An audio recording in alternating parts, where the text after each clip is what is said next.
Retour dans le débat de France 24. À vous qui nous rejoignez, je vais me permettre de représenter très rapidement nos invités présents avec nous ce soir. Roger Marion, ancien chef de la division nationale antiterroriste de la direction centrale de la police judiciaire.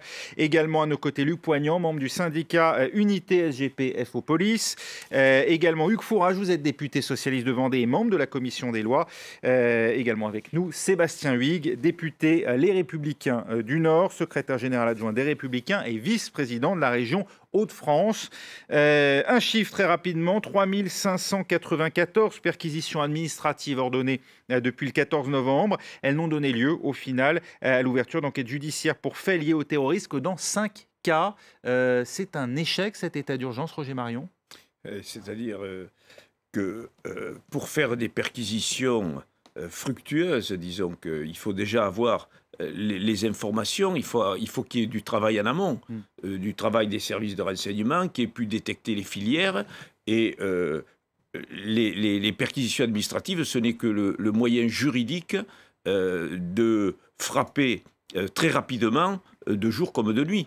Mais encore faut-il que les endroits, les sites, les domiciles qui sont choisis aient un lien d'abord avec le terrorisme, avec la lutte contre le terrorisme, et deuxièmement, je le répète, il faut avoir des informations, des renseignements pour frapper à bon escient. Le Conseil constitutionnel avait déclaré invalider plus tôt dans l'année une mesure, une disposition qui est réintroduite cette fois-ci dans le texte, qui permet notamment, Luc Poignant, de saisir le matériel informatique lors de cette perquisition. C'est une donnée essentielle. Oui, mais c'est pas que on peut pas tout miser sur l'informatique, sur Internet. Effectivement, c'est très important parce que ça permet de prendre les données, de les analyser ultérieurement. Mais effectivement, ce qui manque surtout, c'est l'information de terrain, c'est la remontée de terrain. Les deux sont complémentaires. Là, pour le moment, on s'oriente vers quelque chose de purement technologique, mais il ne faut surtout pas se couper de la formation de terrain, et c'est ce qu'on ne peut pas faire aujourd'hui. Aujourd'hui, on manque d'agents de renseignement sur le terrain, c'est ce que vous dites. C'était d'ailleurs un des éléments que pointait récemment la commission d'enquête parlementaire sur les attentats du 13 novembre. Il faut réorganiser le renseignement en France ? Justement, c'est un peu le début du débat. Je pense que c'est un peu ce que tout le monde déplore, c'est personne n'est capable de se mettre autour d'une table. Les politiques font de la politique, mais personne n'est capable de se mettre autour d'une table pour débattre des vrais problèmes. On ne pourra pas s'exonérer de vraies réflexions sur l'utilisation de la police nationale, sur les chiffres, c'est-à-dire sur le personnel. Pour le moment, ça n'échappe à personne. On est dans une pré-campagne électorale, chacun va avoir ses primaires. Le problème, c'est que c'est nous qui trinquons au bout du compte. Et en même temps, ça n'assure pas la sécurité et ce n'est pas de nature à rassurer nos concitoyens. Vous trinquez par manque de recrutement, déficit de main-d'œuvre, ou parce que vous êtes trop souvent sollicité pour des missions qui ne devraient pas être les vôtres? C'est un ensemble. On a perdu effectivement plus de 10 000 effectifs. Il y a eu un réajustement qui a été fait. On ne peut que le saluer, mais ce n'est pas suffisant. 5 000 policiers, voilà, au total, ça fera 6 500. Ouais. Le problème, c'est que mes collègues sont en école. Voilà, il faut 2 ans à peu près. Il faut 1 an et demi, en gros. Entre le moment où on a décidé le concours et le moment où on va les retrouver sur la République, il faut en gros 1 an et demi. Donc c'est vrai qu'on est dans le creux de la vague. Et heureusement qu'on est volontaire, heureusement qu'on est motivé, heureusement qu'on a embrassé cette profession par amour, et heureusement qu'on donne encore. Mais combien de temps ? Les experts des questions de sécurité, Alain Bauer notamment, évoquent souvent le problème de la France, la difficulté de passer du modèle du contre-espionnage à l'antiterrorisme. Roger Marion, il y a une vraie différence de culture entre les deux. On n'est pas dans le même monde d'une certaine manière et on n'est pas prêt à faire face aux attentats. Non, ce n'est pas du tout la même culture. Pourquoi ? Parce que d'abord, quand il fait référence, Alain Bauer, à cette formation du contre-espionnage, on avait, au sein de la DST, il y avait des véritables recrutements, il y avait un tutorat, il y avait une véritable formation spécialisée, et puis surtout, il y avait le respect du secret. Le respect du secret. Ça veut dire pas de partage d'informations, a priori. Ah non, ils partageaient entre eux, quoi. Oui. Mais même, il y avait énormément de... entre services. Mais oui. Je veux dire, ils travaillaient à l'étranger. Le contre-espionnage, c'était la lutte contre les services étrangers. n'est-ce pas, pour éviter. Et puis après, il y a eu la lutte contre, disons, ce qu'on appelle aujourd'hui l'intelligence économique. Alors, dans les propositions, il faut véritablement une agence de lutte contre le terrorisme, et pas simplement une agence de renseignement. L'agence de renseignement, c'était une bonne idée que de créer la DCRI. Pourquoi ? Parce qu'il n'y avait qu'un seul service de renseignement au sein du ministère de l'Intérieur. L'ADST, les renseignements généraux. L'ADST, renseignements généraux. Au sein du ministère de l'Intérieur. Seulement, on a déshabillé les renseignements généraux qui avaient, eux, la culture du terrain, le travail sur le terrain, et notamment la surveillance des mosquées, entre autres, et la surveillance de l'islam radical est passée à la DCRI. Mais la DCRI est organisée de façon zonale. Donc quand vous êtes au niveau de la zone de défense, évidemment, ce qui se passe sur le terrain, si ça ne remonte pas, voilà. Donc ça, c'est un premier écueil. Et j'en reviens à votre exemple par rapport à la DST. La DST, quand elle luttait contre le contre-espionnage, elle avait des attributions judiciaires. Justement pour pouvoir, disons, aboutir dans sa spécialité jusqu'au déferrement devant une juridiction de jugement pour le contre-espionnage.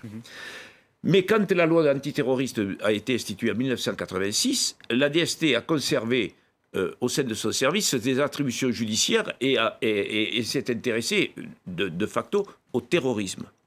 Et la DCRI, qui a été placée sous le couvercle du secret défense, donc qui ne communique pas avec les autres, puisque c'est secret défense. Vous voyez le problème. Elle a conservé aussi ses attributions judiciaires.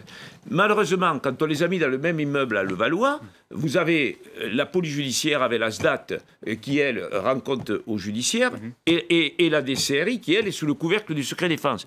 Donc ils sont dans le même immeuble, mais pas au même étage. Donc il y a une communication qui est déjà difficile.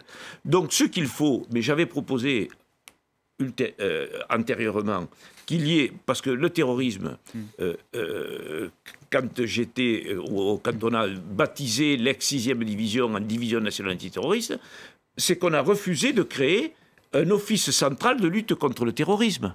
Vous comprenez ? Parce que ça allait faire concurrence à l'unité de coordination de lutte antiterroriste.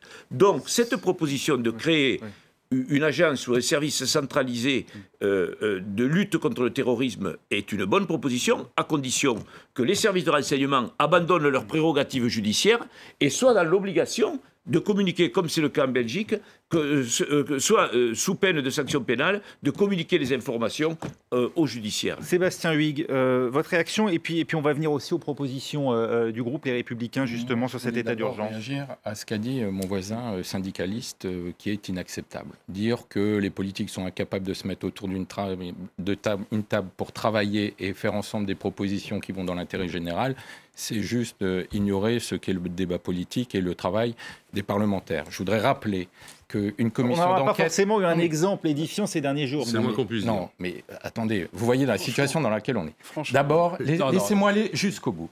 Il y a une commission d'enquête qui a été présidée par Georges Fenech avec un rapporteur qui s'appelle Sébastien Pietrasanta, qui a fait 40 propositions. Ça veut dire que dans cette commission, il y avait des parlementaires de la majorité et de l'opposition qui ont travaillé ensemble et qui se sont mis d'accord sur 40 propositions pour faire avancer les choses dans l'intérêt collectif. Donc ce travail a été fait, les politiques sont capables de le faire en dehors des campagnes électorales sur un travail de fond.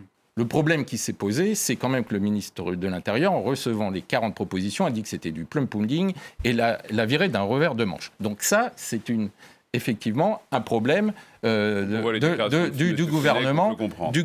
Enfin, il y a quand même Sébastien Pietrasanta qui a décidé de le mettre de côté. Donc voilà, mais on est capable de travailler ensemble. Après, il y a le légitime débat politique, après les événements dramatiques que nous avons vécus, que l'opposition fasse des propositions et des propositions fortes, c'est normal. C'est-à-dire qu'on est quand même à la 7e fois qu'on est obligé de déplorer des morts. Et le gouvernement s'est dit prêt à écouter ces propositions. Ça veut dire alors que justement... la première fois, on nous a joué le coup de l'unité nationale, nous avons fait des propositions, il ne s'est rien passé. Les propositions sont restées lettres mortes pendant un an. Après, il y a eu le Bataclan. Là, Encore unité nationale, mais le président de la République nous a tous réunis à Versailles. Et en disant, il y a eu la déchéance de nationalité qui a été couronnée. Il a fait un certain nombre d'annonces en prenant nos propositions de 10 mois avant, mais malheureusement, à cause d'une majorité divisée, il est resté... Uniquement à cause d'une majorité divisée. François Fillon, par exemple, n'a pas voulu voter la déchéance de nationalité. La déchéance de nationalité, telle que l'avait proposée le président de la République à Versailles, nous l'aurions voté. Sauf que, comme il y a eu des dissensions au sein de la majorité, bien sûr, parce qu'on a dit la déchéance de nationalité, c'est plus pour les... Ce n'est plus pour les binationaux, vous savez très bien. Vous savez bien que c'est il y a eu des désaccords au sein de tous les groupes. Franchement, le texte qui est ressorti, mais si le texte qui est ressorti, ça n'était plus la proposition du président de la République à Versailles. On va en venir aux propositions que vous formulez. Et donc, nous formons à nouveau des propositions. Je suis désolé, mais l'unité nationale, malheureusement, on a vu que ça servait à mettre les problèmes sous l'étouffoir. Et donc, nous avons décidé de faire des propositions fortes et de mettre le gouvernement face à ses responsabilités en disant que tout n'avait pas été fait par rapport aux propositions que nous faisions depuis 18 mois et qui ont laissé lettre morte. Voilà ça que vous l'avez justement, pas comme ça que vous l'avez présenté. Quand M. Juppé dit, franchement... On va débattre de ces propositions. Quand M. Juppé dit quand même que si lui, il avait été au pouvoir, ça ne serait pas passé comme ça. Quand M. Sarkozy dit, franchement, et quand vous avez M. Guénaud, candidat à la primaire, qui, lui, est dans un concours Lépine, lance-roquette, franchement, on va sortir des petites phrases. Je ne sais pas où vous êtes. On va sortir des petites phrases, parce que je ne suis pas sûr que ce soit très intéressant non plus. Il y a des propositions qui, à mon avis, vont aussi susciter certainement des réactions. Il y a des choses qui sont mises en œuvre. Mais justement, il y a des propositions aujourd'hui du groupe Les Républicains qui vont certainement susciter des réactions de votre part et qui, à mon avis, nous intéressent ce soir. Par exemple, cette rétention des suspects, notamment des fichiers S, qui doit être imposée jusqu'à la fin de la procédure. Quelle est votre réaction? Est-ce que vous pensez que c'est applicable? Et puis, la proposition d'expulser aussi les étrangers qui seraient eux-mêmes suspects d'entretenir des connexions directes ou indirectes avec des groupes terroristes. Mais vous savez bien que dans la loi antiterrorisme, il y a déjà des expulsions possibles et imaginables, ça existe. Mais si ça existe, et on peut empêcher de venir sur le territoire français et on peut expulser. Franchement, c'est dans la loi antiterroriste. À quelles conditions? Attendez, ne dites pas que c'est pas faisable. Ne dites pas que c'est pas faisable. C'est faisable avec une procédure judiciaire où on fait une enquête pendant des mois et des mois. Voilà, cette proposition-là, elle existe. Mais si, elle n'existe pas. Mais franchement, en urgence absolue, ça n'existe pas. Il y a toute une procédure aujourd'hui. C'est ce qu'avait dit M. Stroman tout à l'heure. En état de guerre, il fallait l'état de droit, il fallait le mettre de côté. Je ne suis pas tout à fait d'accord avec ça. Nous sommes en état de guerre et nous devons avoir l'arsenal. Donc, votre première proposition, elle existe dans la loi, je suis désolé. Contraindre au bracelet, au port du bracelet électronique, les suspects toujours en lien avec ces activités terroristes, aujourd'hui, ce n'est pas possible par la loi, il faut leur consentement. Vous comprenez qu'on puisse souhaiter les contraindre? Mais attendez, c'est quoi une fiche S? Déjà, c'est quoi une fiche S? Parce que c'est ça la question. C'est une question de renseignement. C'est un individu dont on se pose un certain nombre de questions sur lesquelles il y a un signalement et on regarde. Des éléments. Mais tous ceux qui sont fichés... des éléments. Quand ils sont inscrits fichiers S... Vous pensez qu'il est préférable de ne pas attirer leur attention? Non, c'est pas ce que je veux dire. Je dis simplement que on est dans un état de suspicion avant d'être dans un état de condamnation. Enfin, je veux dire, il y a des procédures. Enfin, ça se fait pas comme ça. Roger Marion, je crois qu'il faut revenir à la base. Des procédures a posteriori. Il suffit de mettre la procédure a posteriori. C'est la sécurité de nos concitoyens dont il est question. Vous voulez en mettre combien de fiches S? Vous savez combien il y en a en France? Il y en a 1140. Non, il y a beaucoup plus de fiches. 11 400, pardon. Voilà, 11 400, excusez-moi. Des faits. 11 400. Non, 11 400, mais il y a des gradations. Et ça veut dire que selon la gradation, vous pouvez mettre la mesure adéquate. Et oui. C'est un élément constitution aujourd'hui. Roger Marion, votre réaction. Nous sommes juste une autre mesure, celle de créer un délit de séjour pour toute personne se trouvant sur un théâtre d'opération terroriste extérieur, un délit de séjour, donc qui n'existe pas aujourd'hui dans le droit. Roger Marion, votre réaction? Mais justement... tout le problème de toutes ces mesures, c'est qu'il faut qu'elles aient un fondement juridique. Donc, où ce sont des mesures judiciaires. Elles l'auront si elles sont votées par l'Assemblée. Oui, d'accord. Mais après, il y a quand même le contrôle du juge administratif, essentiellement, quand on parle de mesures administratives. Je suis d'accord avec vous. Alors, vous comprenez, bon, c'est bien joli, mais une fiche S, comment voulez-vous on le voit bien. Ne serait-ce que pour le séjour irrégulier en France ou l'aide au séjour irrégulier, combien de personnes qui sont, disons, présentées à la justice sont remises en liberté parce que les éléments ne sont pas réunis. Bien, donc la fiche S, ça ne peut pas servir de fondement, à mon sens, à une mesure administrative. C'est quoi la fiche S? Vous avez un fichier des personnes recherchées en France qui est connecté avec le système d'information Schengen. Donc, dans ce fichier, vous avez deux catégories de fiches. Vous avez les fiches pour interpellation et arrestation des personnes, et vous avez les fiches de mise en observation. La fiche S, c'est un service de lutte antiterroriste, en l'occurrence, qui met sous surveillance au fichier des personnes recherchées. C'est-à-dire qu'il faut qu'il y ait, comme c'est le cas dans le Val-de-Marne aujourd'hui, un contrôle de police ou autre pour que la personne, ou un passage aux frontières, pour que la personne soit contrôlée. Mais, et vous le disiez tout à l'heure, il faut qu'elle soit contrôlée sans attirer l'attention.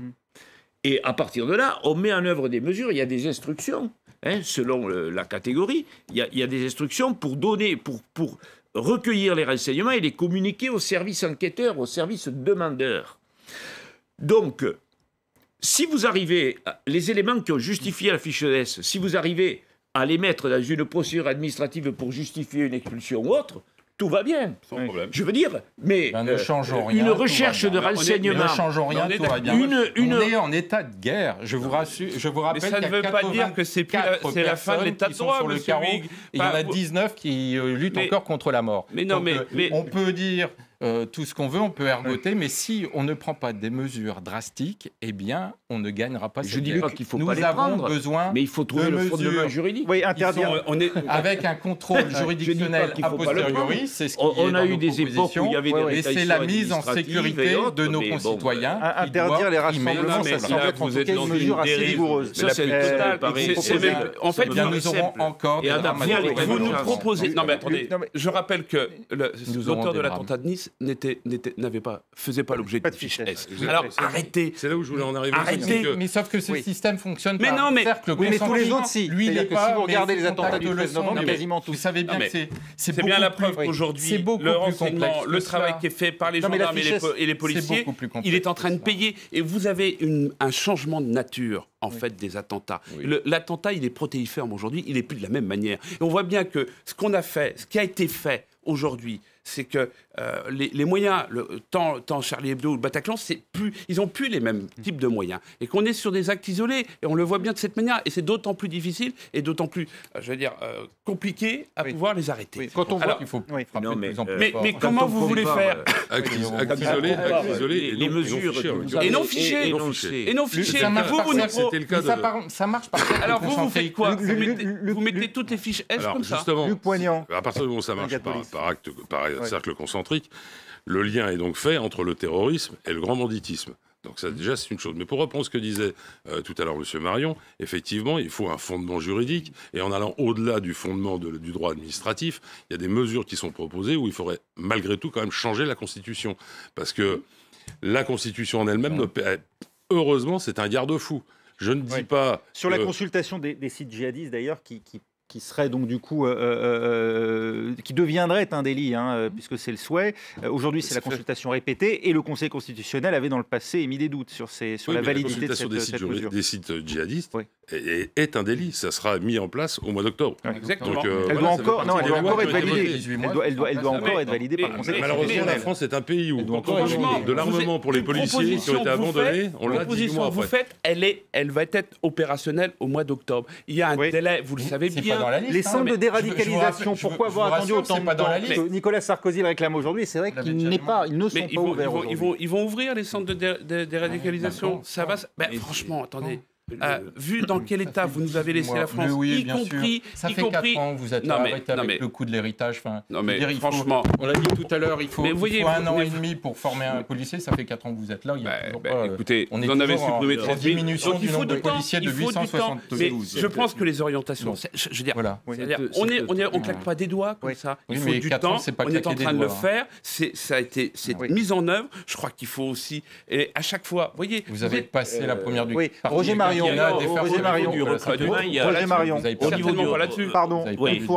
au niveau du recrutement, il y a quand même aussi un problème de niveau. Vous comprenez, on ne peut pas recruter que des ADS.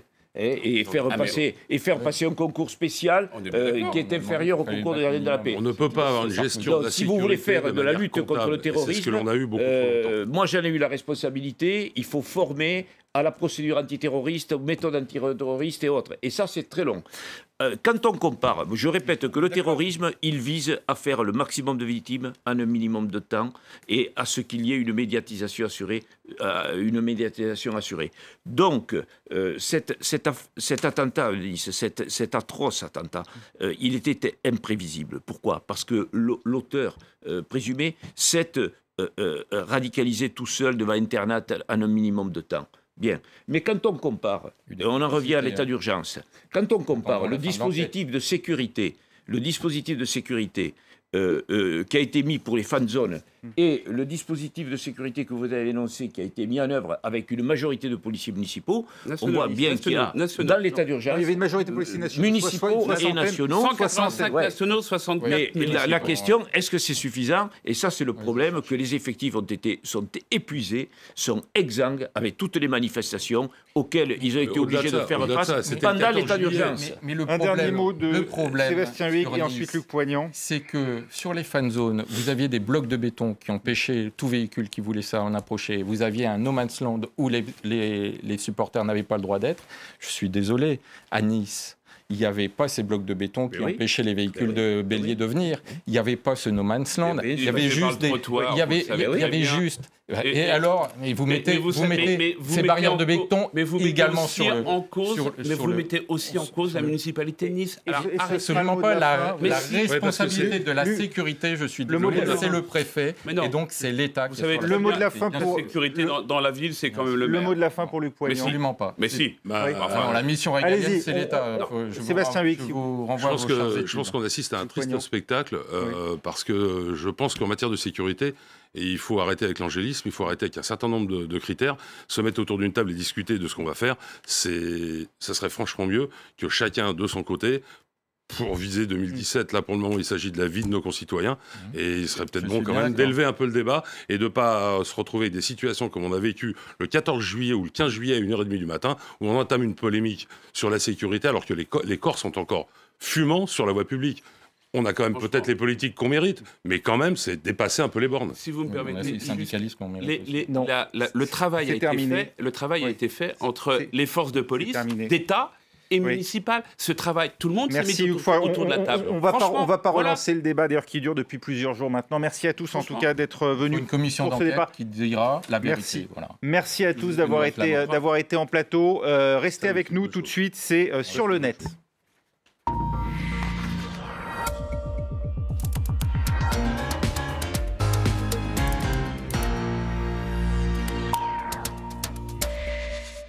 Voilà, l'actualité du net, c'est un œil sur les médias. Bonsoir avec à tous. Karim Yayaoui. Karim, on commence avec, et on l'a vu, on en a eu l'illustration à nouveau ce soir, cet état d'urgence sur fond de désunion nationale. Alors c'est vrai que pour beaucoup de médias et pour une partie de l'opinion, les hommes politiques n'ont pas forcément été à la hauteur au lendemain de ce terrible attentat. Alors aujourd'hui, un certain nombre de voix s'élèvent avec ce débat sur l'état d'urgence pour appeler à la dignité. C'est le cas de Christian Jacob qui a appelé ses collègues à s'abstenir de tout dérapage lors du débat sur la prolongation de l'état d'urgence. On se souvient que lors du 13 novembre, il y avait eu déjà des mots à l'Assemblée nationale, effectivement. Exactement. Et on a aussi cette polémique que vous venez d'évoquer il y a quelques instants sur les responsabilités. Manuel Valls a donné une interview ce matin à Nice Matin où il s'est directement adressé à Christian Estrosi parce que Christian Estrosi avait en quelque sorte remis en cause la parole publique. Il avait considéré qu'il n'y avait jamais eu 64 policiers nationaux sur la marmelade des Anglais. Et c'est vrai que depuis quelques jours, cette polémique à distance dure. Manuel Valls a ressorti des déclarations qui datent d'un petit moment. Christian Estrosi qui expliquait qu'avec le dispositif, les 999 caméras pour 343 habitants qu'il y a à Nice, l'attentat qui avait eu lieu à Paris n'aurait peut-être pas eu lieu à Nice. Et évidemment, du côté du Premier ministre, on s'est empressé de le rappeler. Mais en tout cas, beaucoup d'hommes politiques appellent au calme en quelque sorte et à la retenue parce que, évidemment, tout ça ne fait pas du tout avancer ce débat et cette question autour de l'état d'urgence. Le site du Monde s'interroge. Quel résultat? Ça serait la 4e prorogation de l'état d'urgence. Certains imaginent même qu'il soit maintenu jusqu'à la prochaine présidentielle. Alors le projet de loi propose notamment de réformer la loi de 1955 sur l'état d'urgence afin de recourir à nouveau aux perquisitions extrajudiciaires. Sur le site du Monde, on évoque aussi ces perquisitions informatiques qui avaient d'abord été écartées, qui reviennent dans ce projet de loi. En tout cas, tout ça suscite pas mal de réactions sur les réseaux sociaux, parfois assez virulentes. Alain Marceau sur son compte Twitter qui s'interroge, est-ce que tout ça n'a pas rapport avec les primaires des 2 grands partis politiques? Ce n'est pas une surprise du côté du Front National, on est également très critique. Marion Maréchal Le Pen, pour elle, l'état d'urgence est un pansement sur une hémorragie, même si par la suite, elle a eu des déclarations un petit peu moins virulentes. Et puis, au-delà des politiques, on a des réactions de Mathieu Kassovitz, par exemple, qui, sur son compte Twitter, considère que tout ça ne pourra pas empêcher quoi que ce soit. En tout cas, ce débat est relancé, comme à chaque fois qu'on évoque cette question de l'état d'urgence. Et puis, il y en a, comme Nathalie Kosciusko-Morizet, qui en profite pour faire quelques propositions. Ici, sur le site de l'Opinion, elle évoque quelques pistes. Mener une guerre contre les têtes pensantes, dit-elle, qui manipulent les esprits faibles. L'instauration d'un service national court pour apprendre les gestes qui sauvent et pour apprendre à tout un chacun à se défendre. À lire sur l'Opinion un certain nombre de propositions de Nathalie Kosciusko-Morizet. Merci beaucoup, Karim. Juste une dernière information, là, pour l'instant, le trafic ferroviaire grande ligne internationale interrompu à la gare du Nord en raison d'un incendie. Voilà, c'est tout ce dont nous disposons à l'heure qu'il est. Merci d'avoir été avec nous. Merci également à nos invités. Merci à Roger Marion. Merci Luc Poignant. Merci Sébastien Huyghe. Et merci Hugues Fourage d'avoir été avec nous pour ce débat. Restez avec nous dans un instant. Un nouveau journal sur France 24.